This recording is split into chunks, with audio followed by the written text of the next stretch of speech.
Welcome to Inspire Campfire, a podcast where ordinary people tell their stories of extraordinary adventure. These are campfire stories meant to inspire the rest of us to light the fire within, get outside, follow our dreams, and return to tell our own stories. Ready? Let's strike the match.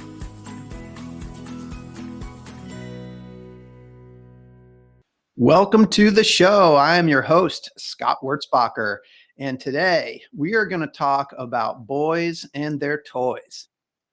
When I was a kid, I used to love playing with Matchbox cars, Tonka trucks, any other cool cars and trucks that could do anything and go anywhere. I actually remember this one toy truck I had called the Animal. It was a battery-operated toy car, but it had these huge rubber tires with claws that came out that gave them extra traction, and it could basically go anywhere. Whether we're adults or we're children, we still love our toys.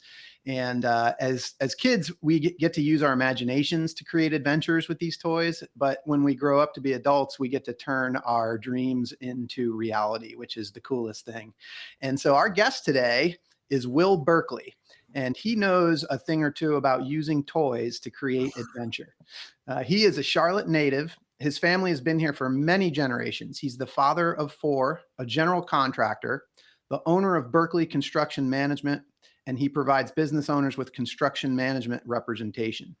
So my first exposure to Will was as the dad of one of my daughter's friends. And I took special note because he has the coolest truck. It is a 4Runner with big chunky tires, all sorts of accessories, and it looks like it could go anywhere.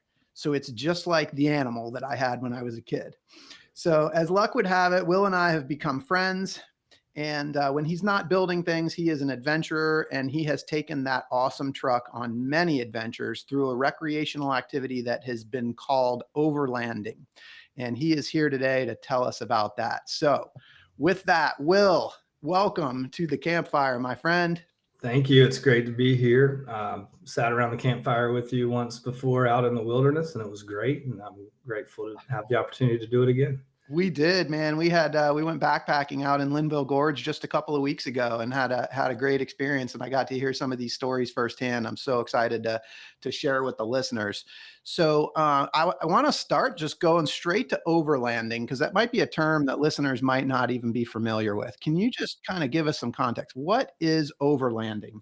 Well, quite frankly, it was a word that I had never heard either when I started this adventure and building this toy. But overlanding is traveling overland, particularly with the vehicle and all the things that you need to go survive and have an adventure. That could be a mild adventure or a really great adventure. There's a lot of car camping and exploring and going somewhere that you've never been before involved. And it's just a wonderful, wonderful time. Yeah, super fun. And, I can say, like, anybody just Google the word overlanding and go to the images pages, and it's just riddled with just awesome looking trucks and cool experiences of just being anywhere, like being out in the woods and just cutting through terrain that a regular car just wouldn't get through. So it's super awesome. So, I made a big deal in the intro about your truck. It is a badass truck, Will. Thank you. It's a lot of fun. And before we jump into the adventure that you actually took us on, do you mind, like, how did that truck sort of come to be for you? Well, I have always been an adventurer, and I've always done outdoor things. And I've always had toys that allow me to do adventure. So I have a whitewater raft and several whitewater kayaks and a canoe. And when I bought the 4Runner, I knew that I was going to need a rack for the top of the truck to be able to haul these boats and gear to go do all the different adventures that I want to do. And when I was searching 4Runners and roof racks, I came across some really incredible overland vehicles that just kind of inspired me. I had always seen old Land Cruisers and things like that people would use for overland vehicles, but I'd never seen somebody use a 4Runner this way.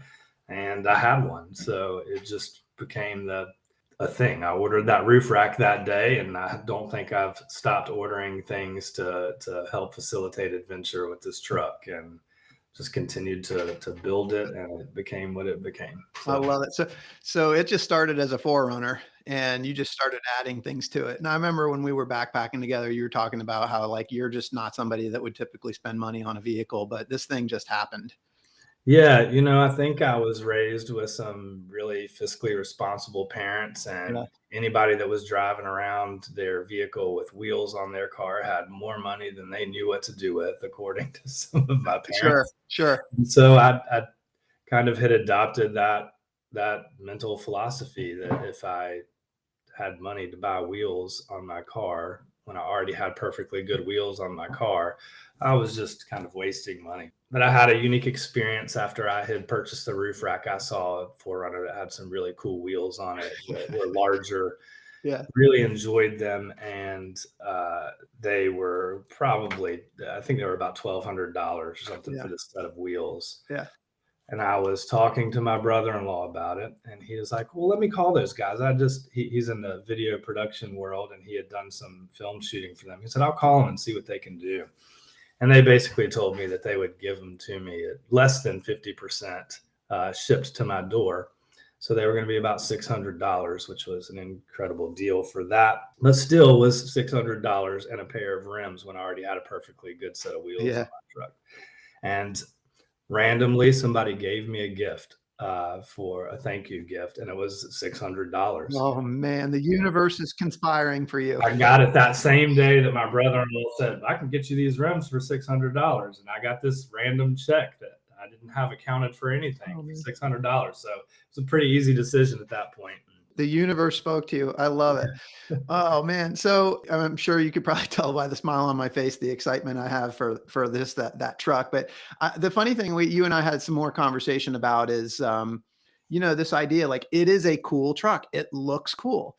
And so my question is like, does it start with sort of, I don't mean this in a negative way, but like the vanity of a cool truck? Or does it start with like, I want to have a truck so I can go on adventure? Like which one comes first? I think for me, it was, I'm trying to facilitate a great adventure. Yeah. After I built it, I would come out of the store and there'd be people standing around my truck taking pictures or doing things. And that part was fun. It was not something that I had ever really thought about. It was really the adventure is what I was thinking about. And then, yes, it became a really neat car that is a lot of fun, and a lot of people seem to enjoy it. And that gives me a lot of joy as well. So it's so fun when you can share it. It's just interesting. I had Bill Barty at Jesse Brown's on the show, and I think you know listen him. To that podcast. Yeah, and he was talking about how like we have a lot of professionals here in Charlotte that go to work and they're at the bank, or they work in a hospital or whatever, and they're doing their day jobs, but they love to come into the store and buy their Patagonia gear and the North Face gear and wear that so they can kind of feel like an identity of adventure, even though that's not necessarily how they live their day-to-day life, because they want that feeling of adventure. And so sometimes when you don the gear, it inspires you to go do the adventures. And I mean, I'll admit, 100%. I'm a perfect example. So I drive a GMC truck, and a couple of years ago, I just, on a whim, because I wanted to, I put some chunky tires on it. And like when I put those chunky, and it's kind of ridiculous. We live in Charlotte. It doesn't snow here. Like you don't need 4-wheel drive. But like ever since I got those tires, it makes me want to go out and use them. And so like, for me, like, just being honest, the vanity like inspired me. Like if I'm going to have those tires, I might as well go out and do some adventure. And, this podcast does the same thing for me. As I hear people's adventures, like it makes me want to go out and do it as well. So it's pretty cool that you've created such a cool thing. And, that car, like I see you driving around, I'm like, oh man, there he goes. And it just gets me fired up and wanting to get out in the woods. It feels like an adventure just going to the grocery store sometimes. It does. I love it. Yeah. So cool. All right. So, but this truck is not about vanity for you. And you took this thing on an epic, you've been on several adventures with it, but one really that was epic. And I'd love for you to tell us about that. Can you just kind of hit the highlights of it first, and then we'll go deep into some of the stuff that happened along the way? If it's okay, let me give you just a little background, kind of the inspiration for my trip was my father. And excuse me, I didn't know that was going to be something that choked me up a little bit. Let it flow. Was my Indiana Jones. He was the coolest adventurer I ever knew. And from a very young age, he took me to go do all kinds of different adventures. And he retired and then immediately got diagnosed with Alzheimer's and didn't get to do a lot of different things that I don't know if he had hoped and dreamed, but I had hoped and dreamed for him that he had the opportunity to do. And so shortly after, I recognized that he was pretty sick, and he was at the point where he couldn't even go ride along and go camping with me anymore. It would give him too much anxiety. Yeah. And I just thought, maybe one day I might get Alzheimer's. And there's a lot of things that I want to experience. And so I'm going to go do it. Decided that I wanted to go see the country. I have spent most of my life here in the Southeast and done minimal traveling around the country. And so I decided I was going to drive across the country and see all the things that I had wanted to see. And so then the cliff notes are that I took about 6 weeks off of work. It took me about a year to plan to have that much time away and take a sabbatical and have my clients okay with that. And I started building the truck. Again, not realizing what overlanding was or even what my trip was going to look like. It started as I'm going to go camping across the country because that's what I can afford to do. And I'll drive and I'll find a campsite at night. So that was the inspiration for my trip. And it evolved over the year as my truck evolved, as I continued to build it and plan to have the best facility. I'm in the building world, so that's the word I use. The best tool to facilitate me living and traveling across the country for 6 weeks and doing adventure. That was the inspiration, and that is really the big trip. So yeah, it's really impactful. So how long were you sort of planning this trip before the day you actually got in the car? Like, when did it go from sort of idea, and kind of that I'm going to do this to the moment that you got in the car to leave? It was pretty close to a year. I had a couple of contracts with clients that ended at a specific time. And so I knew when those ended, I was going to have a break. So as I was onboarding new clients, I onboarded them for 6 weeks later and said, yes, I'm happy to do this work as long as we can start at this date. And all of them said that was fine. I started building my truck on the weekends and evenings and doing different things to it, and really trying to decide places that I wanted to go. And I took an old atlas that I had from when I was a young kid that had all the national parks in it, and I flipped through and just looked at what was where, and I circled a lot of different places that I thought that I would want to go. Realized that a lot of them weren't anywhere close to each other. So I figured I would just have to drive to those places. And somewhere along the way, as I was building my truck and discovered what overlanding was, I found websites from other folks that have done overlanding and similar trips, and they had put together files, GPX files that show locations of where they have been and explained their routes. And there were two trails in particular that I came across. One is called the Georgia Traverse, and it leads from the east side of North Georgia to the west side of North Georgia, and is about 60% unpaved roads. And so it leads through Forest Service roads through the back country. Some of it is just simple gravel roads, and then there's rivers that you have to drive across to be able to continue on the Georgia Traverse as well. And then there is another trail that I came across called the Trans-America Trail. Which was the Trans-America Trail was put together by, I believe, some dual sport motorcycle riders. And originally it led from West Virginia down through North Carolina, all the way across the country, and eventually hits the state of Washington. Now I think they've extended it, and it starts further up than West Virginia, and I think it goes into Canada. But I started my trip at the Georgia Traverse, and somewhere along the way in Georgia, the Trans-America Trail and the Georgia Traverse merge. So as I got to the west side of Georgia. I continued on the Trans-America Trail all the way through. I stayed on the Trans-America Trail until I got into Moab, and then I picked a few other routes on the way. The Trans-America Trail is 90% unpaved roads. So it leads all the way across the country, and 90% of it is gravel roads. And again, some of those are smooth Forest Service roads or farm roads that are just dirt or gravel farm roads, and you're just driving through the country. Oklahoma, you can see it. They're grid lines of these dirt roads between farms, and you're just cruising. And then sometimes you are in 4-wheel drive going through a 3-foot deep mud hole, crossing a river.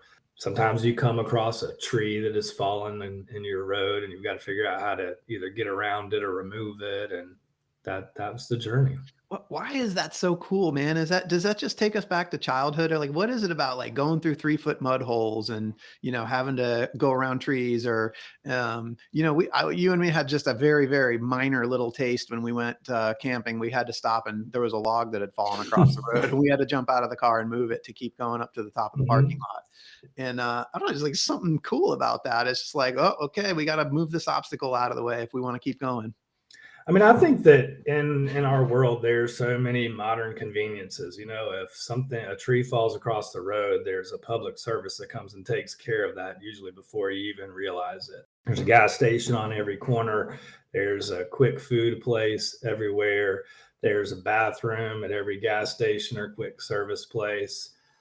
And I think there's a certain amount of joy that comes with being self-sufficient and not relying on all those things. There's a certain amount of joy that comes with getting away from the life that, we've created for ourselves with all the conveniences, and figure out how to do that yourself on your own or with a small group of people. The food tastes better when you're out in the woods and you cook it on your little teeny stove. It doesn't taste the same when you cook that exact same meal at home. It is way better in the wilderness. And I think that that's just true about a lot of things. The conversations are better. It's just great. There's a lot less distractions out there. Yeah. So the joy and self-sufficiency, and I think that's a good segue, because you had like on that trip, you had a lot of experiences, like unexpected things that came up, and, gave you plenty of opportunities to prove that you were self-sufficient. Like, before we jump into that first one, just for the listeners, how much of this trip were you like on your own versus with other people? So I did a 6-week trip, and 50% of it I was by myself, and 50% of it I had some friends along the way. So I had a good buddy from Ohio fly out to California, and he drove back across the country with me on my way back for a week. And I had another good buddy spend 9 days with me, and we went through Yosemite and the Mojave Desert in Arizona together. And I also spent a little bit of time at my brother-in-law and my sister's house in Arizona. And my brother-in-law is also very adventurous. And so we spent a lot of that time driving around the desert and exploring some neat places in Arizona. But for 3 weeks, I was by myself, and I think that was some of the best time that I had. There were days where I just drove with the window rolled down, the radio was off, and I didn't miss the radio. I had lots of conversations in my head, lots of time to process things, and it was really pleasant. I never felt lonely. There was always something new to see and new to do, and like you said, a new random challenge. So what's going on in that alone time? You said lots of time for processing stuff going on in Sure. your head. I'm sure there's probably some chatter moments, and then some just peace moments. What's going on during those 3 weeks? I think all of the above. I mean, when you remove yourself from all the modern conveniences and you're out there and it's, just you and whatever resources you have, I think probably the best way for me to describe it is there's a lot less distractions from where I want to be and what I desire to be. During the day, there's a phone call I don't want to take, or there's an email I don't want to send, or, and I love my work. I don't mean that I don't, but When you're out there by yourself and the agenda is mine completely, and I'm in control of it, I don't know. It just, there's less distractions from the things that are important to you, and the things that are important to you rise to the surface. Some there's this old saying that like an idle mind is the devil's playground, right? And I would say I probably had some of those moments where I was out there. I was like, ooh, maybe that's not really the kind of thing that I want to think about.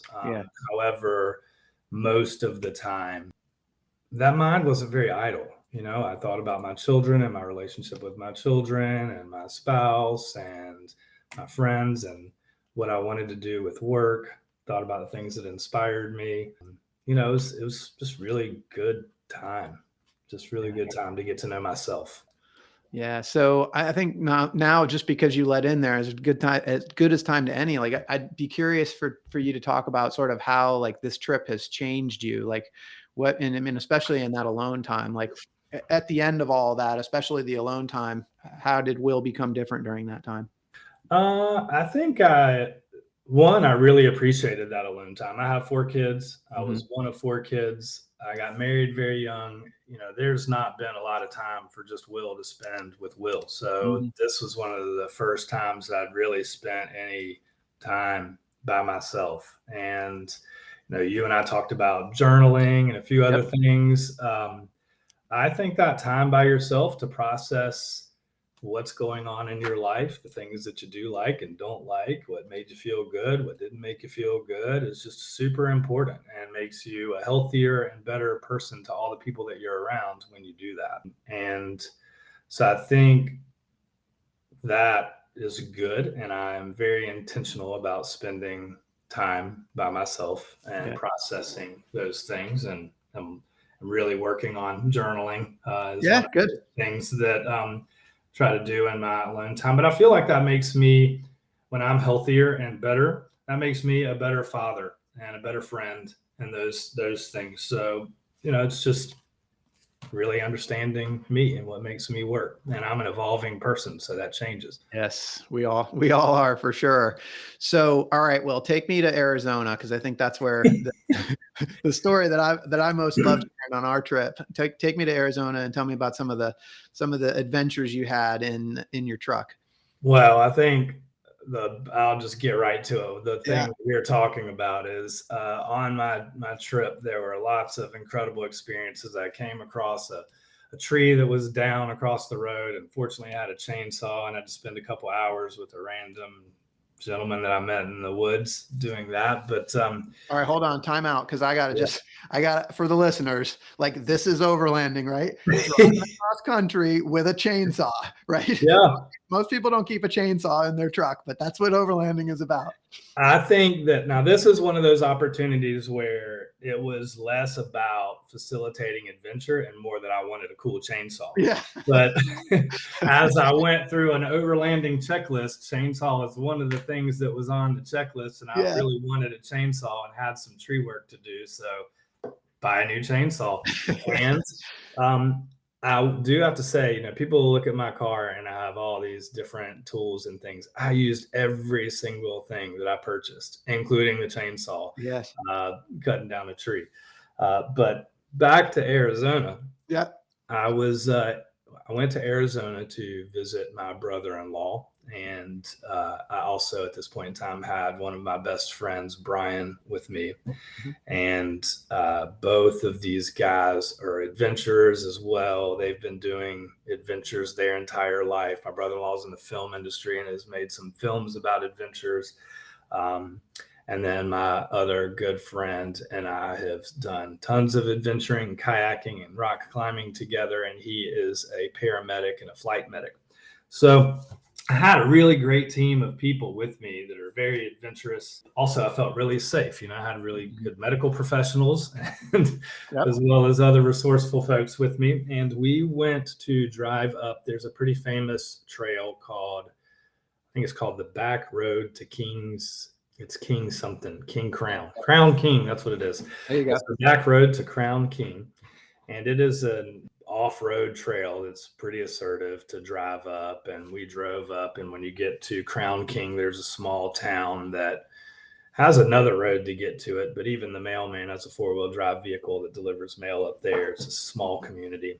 Yeah. And on the way down, we went down a different trail, and we traveled through a canyon. I believe it was called Bumblebee Canyon. It was a really neat little place. You're out in the desert. We were in the middle of a super bloom, which apparently happens every 6 or 7 years in the desert. And so there was gorgeous flowers. It's really just an incredibly beautiful experience. And as you come through Bumblebee Canyon, there are old remnants of gold mines, and every now and then you'll see somebody in their 4-wheel drive vehicle on the side of the river panning for gold. And just a gorgeous place. Lots of saguaro cactuses out there. Yeah. But as you come down, you have to cross over the river probably 7 or 8 times to get all the way down this road, and it's relatively deep at times. And we got to a place where you were supposed to cross the river and then drive around an obstacle and come back across the river. And I decided I just wanted to take a shortcut and drive straight down the river. So I got on the radio to my buddies and said, "Hey, this is what I'm thinking about doing.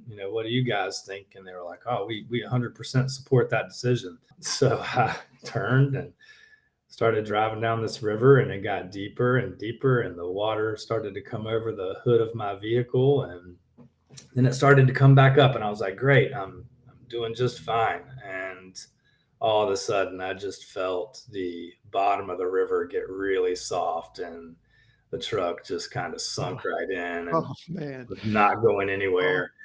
So the water, I looked down at the floorboards, and the water started coming in, and I quickly gathered as my laptop and all these things, and I'm trying to put them up higher in the vehicle to protect that. But water filled up my vehicle and got up to the top of the seats. I did have a winch and some really great tools that I had purchased, but other than watching a few YouTube videos and figuring out how to install them, I'd never used them before.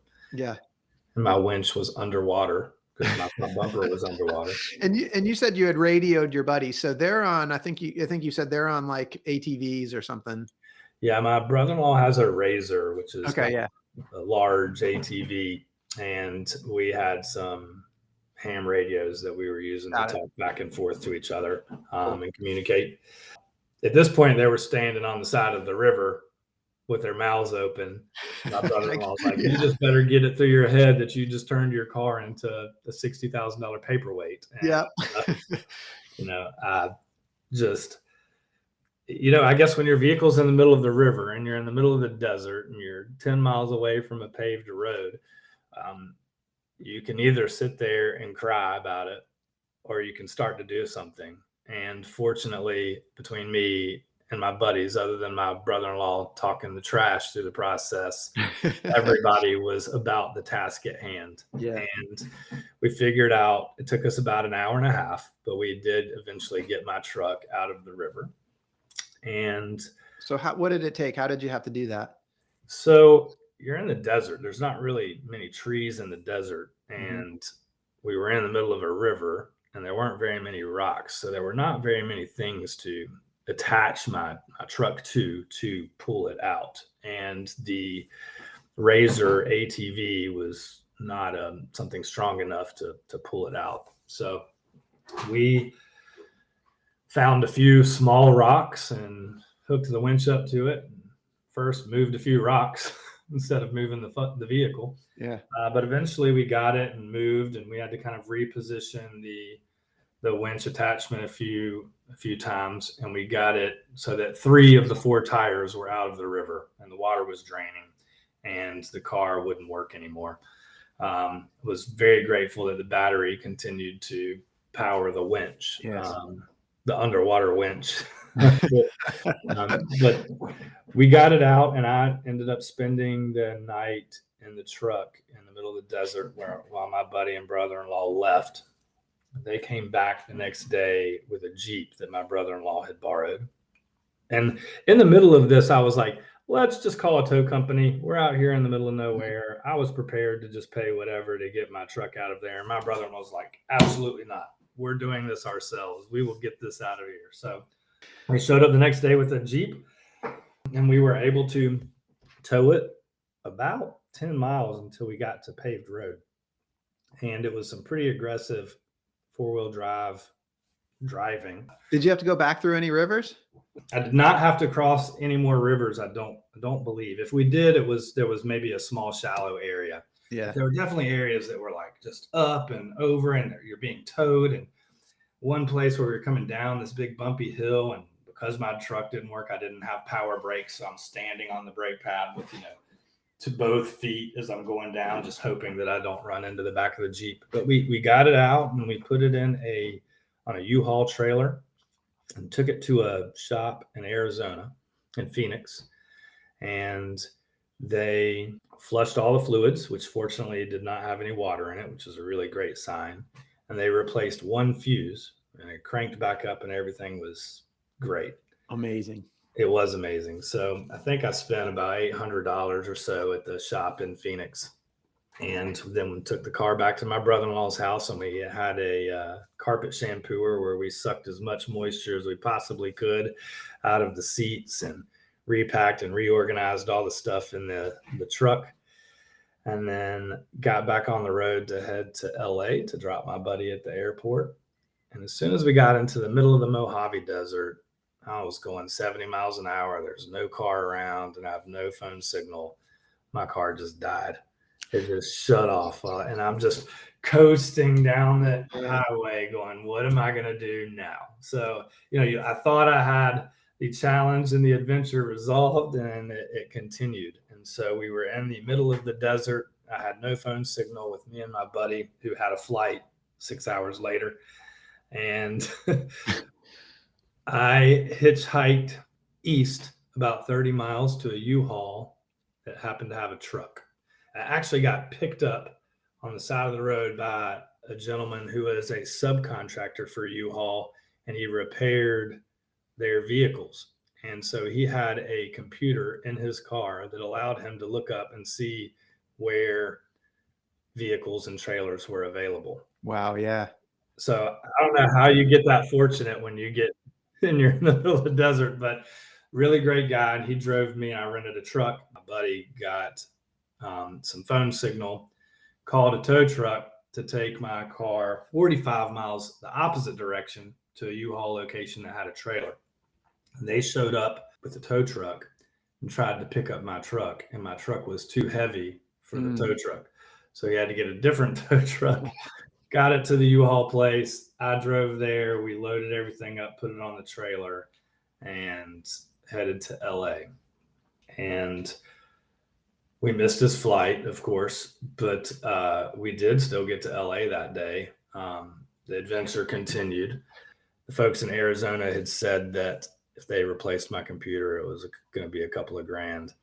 And I got to LA and found this shop, and they found a used computer for $300 and installed it for $600. And a couple of days later, I was back on the road, and I haven't had a single problem with it since. It's crazy. And how long ago was that? It was right at 3 years ago. 3 years ago, and you're still driving around in that amazing truck.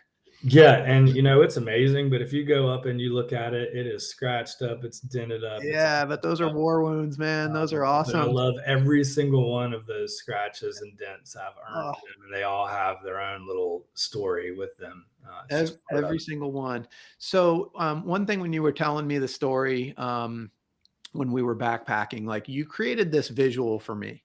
You had mentioned that you were in the river, like probably at the lowest moment, where you had just gotten stuck, and it was like, I'm stuck. Like, what in the world am I going to do now? And it was like, kind of like probably the bottom moment. But you said your friend, I think it was your friend or somebody, commented that at that moment they looked at you and you had the biggest smile on your face. Really, what had happened was I was, just like you said, vehicle was in the middle of the river.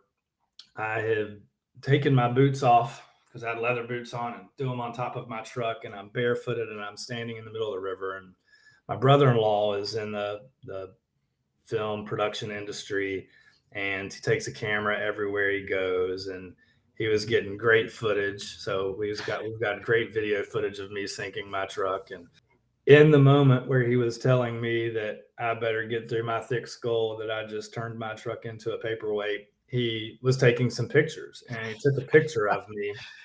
The next day, he sent me some of the pictures that he had taken. And there's a picture of me standing in the middle of the river, maybe 30 minutes after my truck has sunk. It's still in the river. And I have in that photo the best smile on my face. I actually look happier than I had ever seen myself before when I saw that picture. It actually made me cry. Like, here I am in this moment where I'm in the middle of the river with the truck sunk.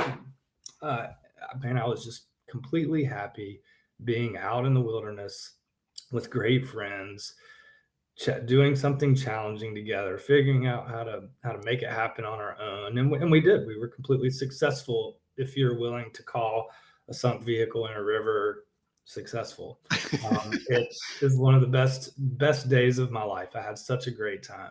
Do you remember that moment? Like the photo obviously said you were happy. Like, do you remember that moment? Do you remember feeling it? I do. I don't remember being very stressed at that moment. I remember feeling like there was a challenge. I would think I was more concerned about getting my buddy to his flight on time, because that had implications on the rest of his normal life. And so I think if there was anything that I was concerned about, it was that. But when I went on this adventure, I think I was prepared to lose my vehicle. That's not what I wanted to do. Sure. But the adventure was the inspiration. The vehicle was a tool to make that adventure happen. The adventure was the goal. I love my truck. It's a lot of fun. It allows me to do some really cool things. Yeah. But it's still a truck, you know? Well, and I think for people that are listening, you know, you've been an adventurer your whole life. Your dad got you started. You talked about that. And you know, you've experienced lesser setbacks over the course of your adventure. And so there was kind of a build up to that. It wasn't like you just, you know, had no experience and all of a sudden you're thrown out there and you just have this, like, you know, death wish. That's not the case. Like, you have not at all. You've been preparing for that your whole life. I think the other thing that's really important is that you mentioned you were with two people that have extensive experience. You're with a paramedic, a flight medic. I mean, you're with people that like know what to do in a crisis. And so, like, you mentioned that, like, you felt safe, and that's important. This is not like an adrenaline, like, let's just take this like wild risk where anything could happen. Like, you knew that you had help there. And I think that's a huge thing for people to hear. One of the things that my dad taught me, and I can remember this very clearly, one of these conversations, he took me rock climbing and rappelling. And actually, this conversation was at the base of the chimneys out at Table Rock. He was teaching me how to rock climb. And I remember him saying something along the lines of, you know, everything that you do, son, is a risk. But they're all calculated risks. And before you climb this rock face, you need to understand what the risks are associated with you doing that. And he told me that I needed to understand all the knots that were tied so that I knew that I was safe, and that I needed to, if somebody else tied one, that I should look behind it and verify that they did it so that I knew what risk I was doing. I've done a lot of risky things in my life, but I don't consider myself really a risky person, because I tend to evaluate. Maybe that's some of the stuff I spend thinking about in my silent time, is what all could go wrong. And I know what could go wrong before I start doing it typically. And I'm okay with that consequence. Even if it's not the outcome that I want, I'm okay with it, because I know that's a risk to be able to do what I'm doing. Or you don't do it. Right. Yeah. But so just bring it back to your dad, because you just mentioned him. You called him your Indiana Jones. Yeah. He was the best. I mean, he was the best adventurer ever. Yeah. You think Dad was with you on that trip? He, in so many ways, for sure. He's with me everywhere. Yeah. I think that, well, I was up in Linville Gorge a few weeks before we were, and I was sitting at an overlook and just breathed in, and I could smell and taste the outdoors. And it was my dad, so. Yeah. It's awesome, man. Well, you're keeping the legacy going. That's for sure. Yeah. Proud to know you, friend. Thanks. So listen, people that listen to this podcast is about inspiring others to get outside, and you're a huge inspiration to me. I think we had some great conversation during our backpacking trip, and you told me about some of the great places in North Carolina. And the place that you took us to for that trip was breathtaking, Linville Gorge. And so I just want to ask you, for those that are listening, if they kind of feel that nudge to get outside, but they experience like any fears or doubts, or just kind of get those, that chatter in their head that says, no, I can't do that. That's not for me. Like, what advice would you have for those people? Yeah, I mean, I think that a lot of great things happen when you push yourself to the edge of what you're comfortable with.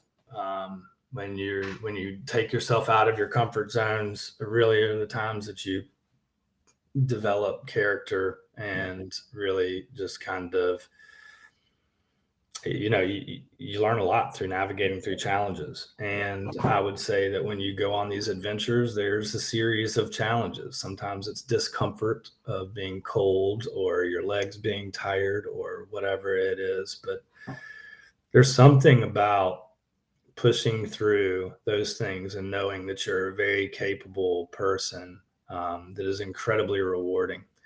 And there are so many incredible things to see that you don't get to see just driving down the road. These days there are easy day trips and day hikes and ways to explore, even right here inside Charlotte. I just would encourage you to get outside and go do that. There's great places like Bill Barty's group over at Jesse Brown's. You can walk in there and say, hey, I'm interested in going on a really short, quick adventure and get my toes wet. And those guys can tell you about everything that you need and help set you up with everything that you need.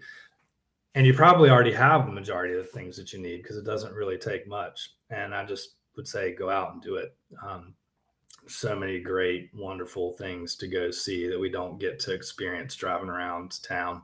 It would just do it. So true. Just get outside and do it. All right. So Will, like, especially this adventure in the river, right? I mean, that's just going to be one scene, but Hollywood's going to make a movie about you at some point. And that's just going to be one scene in the movie. But I want to know, when they do make the movie about you, who's going to be the actor that plays you? I appreciate the heads up on this, because it was not a very easy decision, but I thought about this for a while. I think Daniel Day-Lewis. Oh, nice. Awesome. I love that too, because when we were backpacking, we went right by the spot that you said was part of the movie Last of the Mohicans. So yeah, that's great. Daniel Day-Lewis, man. Actually, my brother is the one that suggested that one. And as I went and looked back at some of the movies and whatever that he had done, I felt like that was a great option. Oh, that's a great one. So what's your movie going to be called? Embrace the Wild. Ooh, Embrace the Wild, starring Daniel Day-Lewis. Man, I'm gonna watch that movie for sure. Well, and Will, I hope maybe you could share a few pictures with the listeners. We can see some of your adventures and some of the encounters that you've had. That'd be awesome. We could throw those on the show notes. Absolutely. I'll send some over to you. And then if anybody would like, I don't have a very active Instagram, but I do have an Instagram that's @n.c.wild. And I usually, I only post adventure stuff on there. So cool. Usually it's related to my vehicle, not me. So if you go on Instagram at n.c.wild, you can check out my journey and see all kinds of fun pictures. We'll post a link to that as well in the show notes. So for those listening, I hope you've been inspired today as much as I have. I hope that Will's story has encouraged you to listen to the voice inside that calls you to adventure, because we want to hear your story next. If you have a story to tell or you need a nudge to create one, please send me an email. We'd also appreciate it if you'd help us spread the word by leaving a review and sharing or tagging Inspire Campfire in your social media. And until next time, I want to encourage you to get outside. Thanks for listening. Will, thank you so much for being here. Thank you for having me. It's been a pleasure. It's great.